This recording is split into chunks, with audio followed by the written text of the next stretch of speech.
Hi there, welcome back to my channel. It's sure been a minute, huh? A lot has happened since the last time we spoke, not least of which being my wedding, which was May 24th.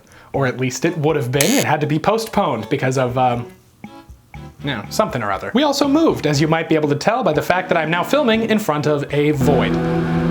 In terms of how chaotic my life has been, I'm hardly a special case. Everyone is dealing with their own things right now, and at least for me, it feels like positive moments have been harder and harder to find, which is why I'm making this video right now. See, I've got a recommendation for each and every one of you that wants to feel just a little bit better during all of this. Unless you've been living under a rock, you've probably heard that the mid-2000s Nickelodeon cartoon Avatar: The Last Airbender has made its way onto Netflix here in the US. It's been all over Twitter, Facebook, TikTok, and it was actually so popular upon re-release that it managed to clinch the #1 spot on the Netflix US trending list for several days. Think about how nuts that is. A children's cartoon that started airing in 2005 is still so popular that when it dropped on Netflix over a decade later, it dominated an entire streaming service worth of content. Now, I'm thrilled about this because, full disclosure, Avatar: The Last Airbender is one of my favorite things in the world. I'm not exaggerating when I say that I consider this show to be on par with the likes of Breaking Bad and Game of Thrones. Like, this might be my all-time favorite show. And I think you should watch it. Why? Let's start with the most obvious place, the story.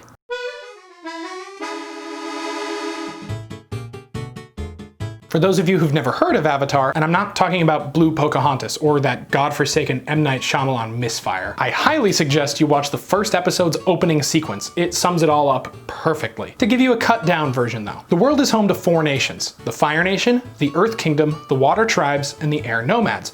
Within each of these nations, there are select people who can manipulate the elements. These people are called benders. Now, you can't learn to be a bender, you have to be born a bender. And a bender can only control the one element they're naturally disposed towards bending. So for example, let's say you're a firebender. Congratulations! You can bend fire and fire only, except for one being, called the Avatar. That's the title of the show. See, the Avatar is the only being that can bend all 4 elements, effectively making them like the balance keeper of the world. It's their job to make sure everybody plays nice, and if somebody doesn't play nice, to be like, time out bitch, eat rocks, or whatever. And someday when the Avatar inevitably dies, they get reincarnated into the new Avatar. Well, everything's a-okay for a while, but then, just like the memes say, everything changed when the Fire Nation attacked. See, the Fire Nation wanted to rule the world, so they started a war. No problem, the Avatar is gonna stop him, right? Nope, the Avatar disappeared, and the Fire Nation was allowed to continue its conquest for a little while. By a little while, I of course mean a century. The show starts when 2 young siblings from the Southern Water Tribe, Katara and Sokka, find a young boy frozen in ice at the South Pole. And it turns out the boy's still alive. Hooray! So Katara and Sokka take the young boy back to their village where we learn his name is Aang. And guess what? He's an airbender. Spoiler, he's actually the last airbender. What a gigantic surprise. How could anyone have seen this coming? How is Aang the last airbender? Well, you remember that 100-year war the Fire Nation started 100 years ago? Well, turns out that they knew the Avatar was going to be reincarnated as an airbender. So they went to the Air Nomads and nicely asked if they could find out who the Avatar— Just kidding. The Fire Nation went to the Air Nomads and they committed an entire genocide. Long story short, it turns out Aang is not only the last airbender, he's also the Avatar. That's the title of the show. And now he, with his new friends Katara and Sokka, have to go defeat the Fire Lord, end the 100-year war, and save the world. Easy peasy. And along the way, they get into all sorts of wacky hijinks. It's got all the hallmarks of a great kids show. It's got cute pets, zany catchphrases, brutal colonialism, on-screen drug use, revisionist history, murder for hire, animal cruelty, and,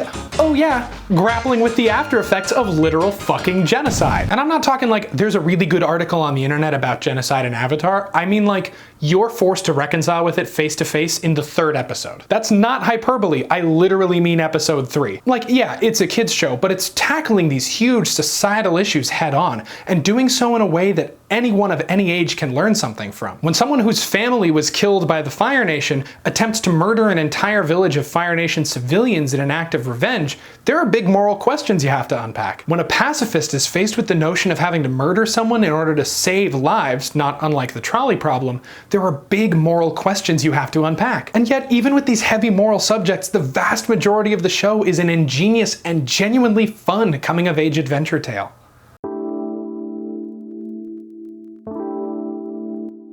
I recently rewatched the entire series for the umpteenth time, and seeing where the characters start versus where they end and getting to track their journey along the way is astonishing. I'm not going to delve too far into the journeys because of spoilers, but take my word for it. Part of the reason the journey feels so full and immersive is because of just how large and diverse the supporting cast of Avatar is. There are so many characters, and nearly every character has a pretty solid amount of depth, whether that comes from a revealing line or an intimate scene, or in some cases, even an entire episode or arc. There's an episode in the first half of the second season where we exclusively follow one of the show's antagonists, and it's incredible to see how devoted the show is to fairly portraying all of the characters. There's another episode that exclusively follows the mistreatment of an animal, and it's so accurately depicted that the episode actually won a Peabody Award for showing animal cruelty and its after effects. See, Avatar doesn't have to spend every second convincing you that the protagonists are both likable and complex, because we see that from the beginning. That means that even though we spend a really good amount of time following the main story and the main heroes, Avatar isn't afraid to explore another direction and follow a lesser character or even an antagonist. Speaking of antagonists, that's another one of the show's major strengths. It's really easy to write your villains as a legion of inhuman monsters or easily opposable evil overlords. It's a lot harder to write honest antagonists that are conflicted or victims in their own right, or could be swayed to good if they could only see the light. In the first episode, we meet Zuko, the banished prince of the Fire Nation. Now, immediately we learn two things about Zuko. Number one, he's trying to capture the Avatar to restore his honor and retake his rightful place in line for the throne. And two, that he is generally an asshole. Zuko's young, he's hot-headed. Get it? He's hot-headed? That's a joke about fire. Boom, god of comedy. And he's willing to stop at nothing to capture the Avatar. But then we meet Zuko's uncle, Iroh. Iroh is a retired general. He's the brother to the Fire Lord, who's the leader of the Fire Nation, and he's effectively the mentor figure in Zuko's life. Iroh doesn't seem like the emperor to Zuko's Darth Vader, though. When we first meet Iroh, the dude just wants to have some good food, drink some good tea, and play his Sungi horn. And every time we see him advise Zuko, Iroh urges his nephew towards paths of consideration and tranquility, paths rooted in great compassion. And it makes the show complicated from the first fucking moment. Because on one side you've got your protagonists, you know they're the protagonists because one of them is the title and the subtitle of the show. And on the other you've got Prince Pissy, sure, but you've also got a really sweet old man who's just trying to be a good uncle to a misguided nephew. And you as the audience have to watch and go, oh, so eventually we're gonna have to watch our heroes beat down cool grandpa? Sick, what a fun show. Don't get me wrong, there are some bona fide evil people in this show, but they're few and far between. And instead the show takes the much more difficult route of getting you to hurt for these people and take pity on them. Avatar never tries to sell you on accepting the evil actions these people commit, but it does force you to take a look at the line between confused person hurting others and worthy of death by child god. But anyway, remember how I said there's a pretty big cast? Let's talk about some of those characters. First off, there's Aang. He's the Avatar and the last Airbender. He's traveling with his two adorable pets, Appa and Momo, and he has to learn to master all four elements and defeat the Fire Lord. He's also an incurable prankster. Next you've got Katara, the last waterbender in the Southern Water Tribe. She's strong, she's smart, she's caring, she loves to give inspirational speeches about hope, and one of her very first lines is her calling her brother a sexist, so A+ for that. Next up is Katara's brother Sokka. Sokka isn't a bender, but that doesn't stop him from getting in on the action. He's got a boomerang, he's got witty one-liners, and in the second season, we get to watch him take a peyote trip in the desert. You think I am joking? I am 1000% serious. Then you've got Toph, the fan favorite introduced in the second season. She's a 4-foot-tall blind earthbender, and she's a really great portrayal of a person with a disability in a leading role in a really normalizing way.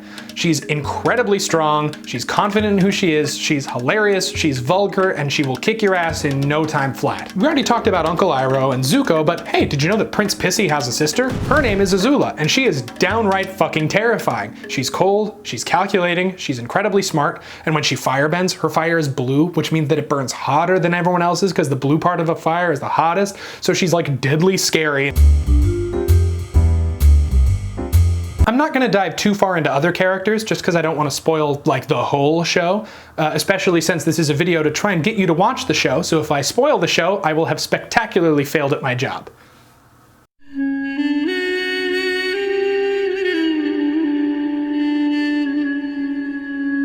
But one other aspect I want to touch on is the show's world building. See, in terms of world building, Avatar: The Last Airbender is one of the most detailed shows I've ever seen. It uses a seamless blend of Eastern and Western cultures mixed with some fantasy elements to create an entirely new environment. Each of the 4 nations is based off a real-life Eastern culture, and to see a cartoon made in America for a predominantly young, white, male audience that handles so many beautiful representations of Eastern culture and iconography without being appropriating is just mwah.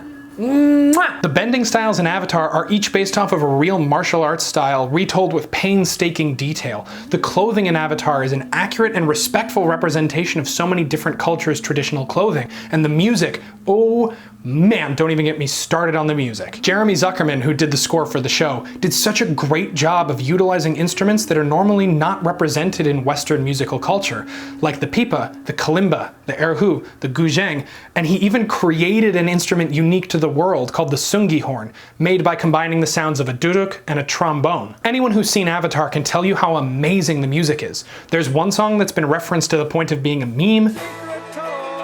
There are several chunks of really memorable scoring, and there's one song that makes most Avatar fans cry just from the first 4 notes. I am not looking forward to editing this part of the video because I'm already getting a little choked up just thinking about Leaves from the Vine, and I know I'm gonna have to listen to the recording when I put it into the video. I'm absolutely going to cry. Yeah, I'm not doing great. But yeah, this show really does have everything. Avatar is a show that was wise beyond its years, better than so many of its contemporaries, and it still holds a piece of wisdom to offer you no matter what stage of life you're in. I know, it may seem like a kid's show at the beginning, but if you dive in and really give Avatar a chance, I'm confident it'll hold a beautiful place in your heart the way it does in mine. So if you too are feeling down from everything, try giving Avatar a watch and keep trucking on. And in the words of Uncle Iroh, in the darkest times, hope is something you give yourself. That is the meaning of inner strength.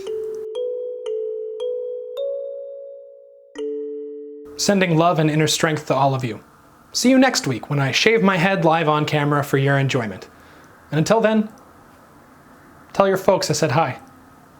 Bye-bye.